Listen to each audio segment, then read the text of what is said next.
Hai, selamat datang kembali di channel kece kesayangan kita semua, apalagi kalau bukan di Teman Trip, teman jalan kamu. Wow. Anyway, kali ini Teman Trip bakal mengajak kita mengeksplor salah satu destinasi wisata yang low budget tapi punya banyak benefit yang ampuh merangsang hormon endorfin teman-teman sekalian. Biar kita tetap bisa sejahtera, bahagia, senang-senang tanpa perlu merogoh kocek yang begitu dalam. Tapi sebelum itu, pastikan teman-teman sudah menyalakan fitur lonceng biar teman-teman tuh selalu aware sama postingan kita yang up to date. Subscribe, like, komen, dan kalau perlu dibagikan. Nah, kalau sudah komplit, jangan lupa untuk melengkapi perjalanan virtual kita dengan menyiapkan cemilan biar menontonnya bisa lebih enjoy, lebih asik, dan bisa menikmati apa yang disajikan oleh tim Teman Trip. Oke, tanpa menunggu waktu berlama-lama lagi, kita langsung saja tengok hasil rekaman dari perjalanan kemarin di tempat destinasi wisata yang Lea maksudkan tadi. Check it out.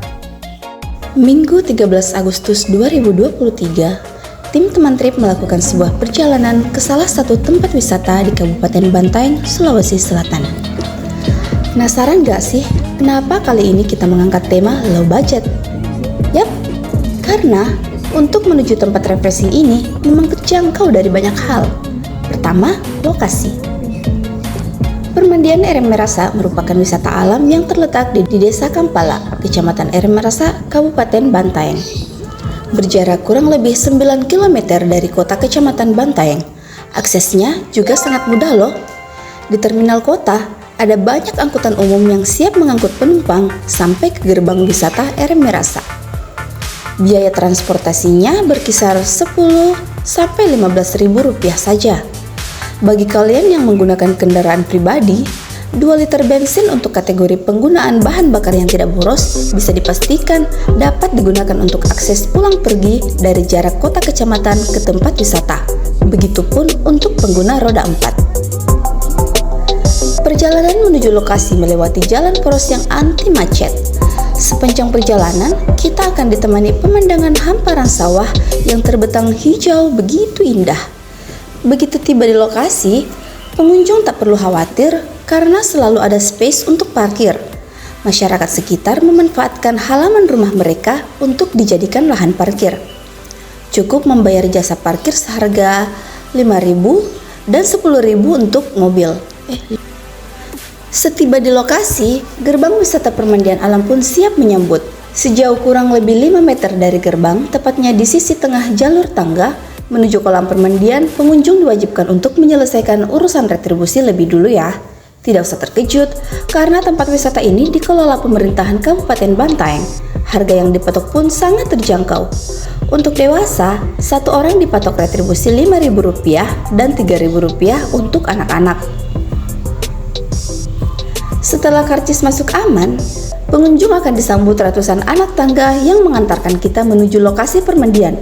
Eits, tapi jangan khawatir akan kelelahan atau semacamnya, karena jalur tangga ini pun dibuat senyaman mungkin dengan bridge yang tertata indah, eye-catching, dan selalu jadi salah satu spot berfoto yang keren. Karena sepanjang perjalanan, pengunjung akan dibuat terkesima dengan pesona alam Erem Merasa yang masih sangat alami. Pohon-pohon yang tinggi menjulang, udara sejuk, dan hawa dingin khas yang membuat kita selalu rindu untuk berkunjung. Kicau burung di pepohonan seperti nyanyian alam yang begitu menenangkan. Bagi kalian pecinta petrikor, dijamin betah di sini. Oh ya, jika lelah, boleh kok istirahat sebentar di gazebo yang sudah tersedia. Nah, setelah perjuangan menuruni anak tangga, suara desir dari mata air yang mengalir langsung menggema di telinga. Dan seketika ampuh menghalau lelah tadi. Di permandian alam ini, pengunjung bisa memilih apakah akan menikmati bermain air di kolam renang atau langsung di pancuran yang merupakan aliran mata air yang menjadi sumber daya tarik wisata alam ini. Untuk Kolam pun tersedia dua bagian, ada kolam dewasa dan di bagian terpisah ada kolam khusus anak-anak. Sementara itu, untuk menuju pancuran, aksesnya cukup berjalan mengitari kolam dewasa hingga mencapai salah satu sisi yang langsung menyajikan aliran sungai kecil di mana bagian hulunya terdapat pancuran air. Tahukah teman-teman, aliran air inilah yang merupakan bagian terfavorit kebanyakan orang-orang. Air jernih dan menyegarkan ini konon berasal dari mata air yang keluar dari akar-akar pohon besar yang mengelilingi lokasi destinasi. Permandian Alam Eremirasa tergolong salah satu tempat wisata tertua, mengingat saat ini kabupaten bertajuk Buta Toa ini sudah memiliki cukup banyak tempat-tempat wisata permandian alam lainnya. Namun, tempat ini selalu membawa candu bagi setiap pengunjung yang datang. Hingga saat ini, Eremirasa masih menjadi salah satu lokasi wisata yang banyak direkomendasikan. Pemerintah dan masyarakat setempat berjibaku untuk memberikan kesan terbaik bagi setiap pengunjung. Permandian ini juga ditunjang fasilitas yang cukup. Ada toilet yang terpisah untuk pria dan wanita, juga beberapa ruang ganti yang tersebar di sekitar kolam renang. Nah, setelah lelah bermain air, biasanya lapar menyerang.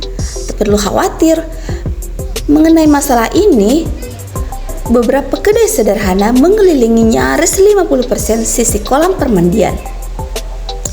Ini juga menjadi hal yang ikonik, di mana hampir seluruh kedai terkesan kompak karena masing-masing menjual menu yang sama dan harga yang sama rata.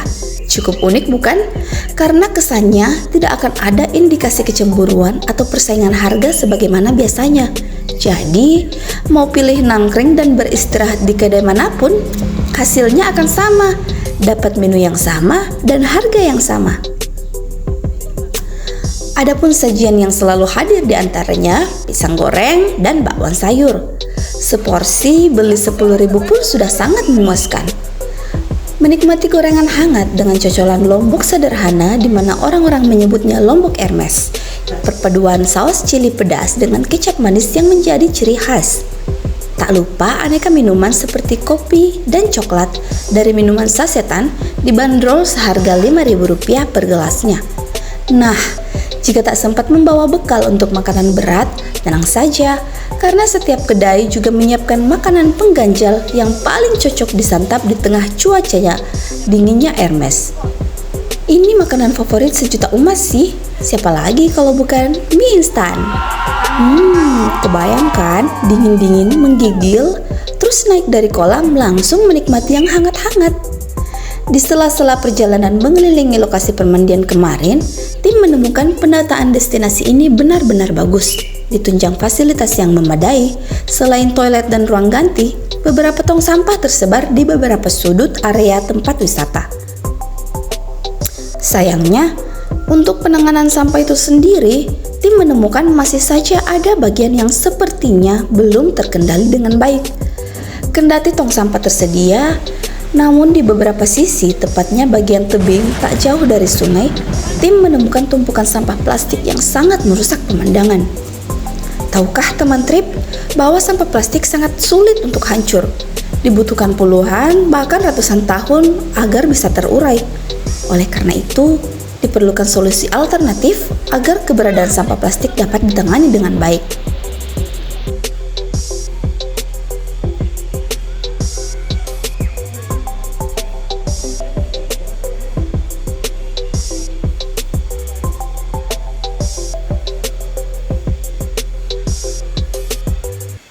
Assalamualaikum Nanda. Tapi saya Lea dari teman trip. Ini Nanda kita kasih nama cuma sakit. Sarah. Oh, Sarah Ibu Sarah ya. Lama kita jualan di sini. Lama di sini. Ini memang Eremirasa itu saya penasaran sebenarnya kenapa sampai dinamakan Eremirasa? Karena ada pohon Eremirasa, ada pohon erasa jadi dibilang permandian Eremirasa. Oh, pohon erasa memang namanya. Karena kalau yang pernah saya dengar itu Eremirasa katanya air meresap. Iya juga. Jadi kayak ada mata air yang jatuh dari akar-akar pohon. Iya, Jadi itu salah satu juga sejarahnya. Selain memang nama pohonnya erasa begitu. Iya. makasih banyak. Iya, sama-sama.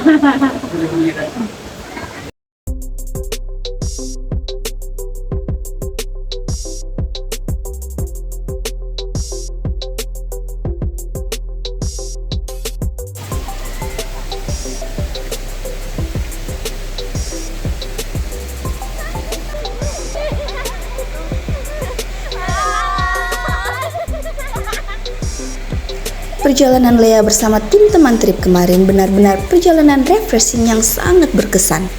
Overall, tempat ini cocok buat kamu untuk menghabiskan akhir pekan dan menciptakan momen-momen kebersamaan dengan orang-orang terkasih.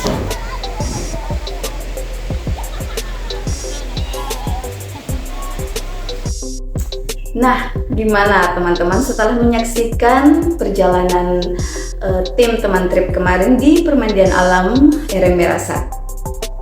Aku aja sampai sekarang ini belum bisa move on ya, masih kerasa banget tuh hawa dinginnya yang khas, sejuk banget. Terus apalagi yang pas jalan di bagian sungai-sungai itu kan, sumpah airnya jernih sekali dan gimana ya, dingin, segar pokoknya. Apalagi kemarin aku sampai sambil me time juga, baca buku kesukaan aku di sana, dan itu rasanya gimana ya, energi positif tuh kayak terserap semua gitu. Cocok banget nih, prepare kan besok Monday. Nah di sana jadi teman-teman bisa juga buat healing sama keluarga, bisa meet some quality time dengan teman-teman, pokoknya recommended banget kan. So guys, overall ya dari perjalanan kemarin memang pikiran aku tuh sempat terdistract sama penanganan sampah yang menurut aku sih kurang terkontrol, masih butuh penanganan yang lebih, entah dari pihak pengelola, pemerintah, dan pengunjung itu sendiri. Karena bagaimanapun pemerintah menangani, pemerintah mengantisipasi, tapi kalau memang pengunjungnya tidak punya kesadaran diri, ya sampah-sampah akan tetap berserakan seperti itu. Sebagian orang berpikir bahwa penanganan sampah plastik itu seinstan dibakar terus lenyap udah kelar. Padahal it's not that easy man. Sampah plastik, tahukah kalian kalau salah satu penyebab global warming itu dimana sampah plastik itu keseringan dibakar? Padahal itu nggak boleh loh. Atau dampak ininya lah yang secara langsung sebenarnya mungkin ini belum nggak tahu ya, kalau sampah plastik yang dibakar itu asapnya bisa memicu kanker, penyakit kanker. Ini penting untuk disampaikan ke teman-teman bahwa penanganan sampah plastik itu butuh perhatian khusus, itu bukan hal yang instan, dan ini butuh kerjasama semua pihak. Ya aku harap sih semoga apa yang ditemukan kemarin tim teman trip di lokasi itu menjadi referensi untuk pihak-pihak terkait, mungkin untuk lebih aware sama hal itu, karena honestly ya itu memang benar-benar mengganggu menurut aku, merusak pemandangan alam yang udah pure banget, natural banget, keren di sana. Well, sekian dulu untuk siaran khusus trip and travelnya di teman trip. Sampai ketemu lagi di siaran-siaran edisi berikutnya, baik itu di history, culture, ethnic maybe, atau mungkin kita dapat referensi lokasi wisata lainnya yang bakal dieksplor dalam waktu dekat. Pokoknya ketemu nanti di siaran berikutnya. Jangan lupa tetap dukung kami dengan like, comment, subscribe, dan kalau perlu dibagikan. Oke, see you. Teman trip, teman jalan kamu.